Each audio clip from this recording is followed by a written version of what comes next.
আসসালামু আলাইকুম। টপিক ভিত্তিক জব প্রস্তুতিমূলক ভিডিও ক্লাসে সকলকে স্বাগত জানাচ্ছি। আজকের ক্লাসের আলোচ্য বিষয় হচ্ছে ভৌগোলিক উপনাম।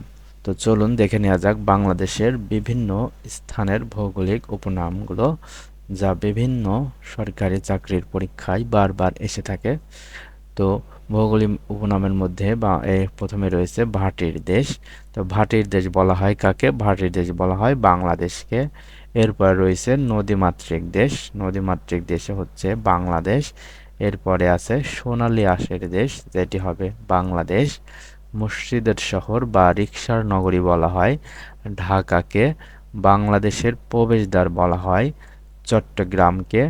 বাণিজ্যিক রাজধানী বলা হয় চট্টগ্রামকে।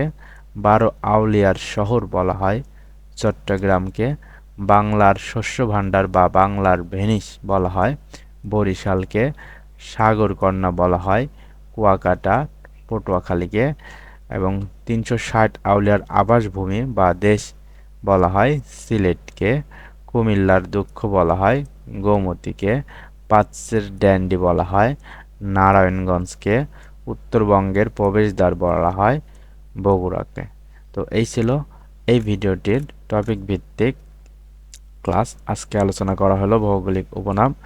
এভাবে ধারাবাহিকভাবে বিভিন্ন টপিকের উপর ভিডিও ক্লাস পাবেন এই চ্যানেলে, ব্রাইট জব কেয়ার ইউটিউব চ্যানেলে। তো সকলে সাবস্ক্রাইব করে সাথেই থাকবেন নিত্য নতুন এই ধরনের ভিডিও পেতে। ওকে, ধন্যবাদ।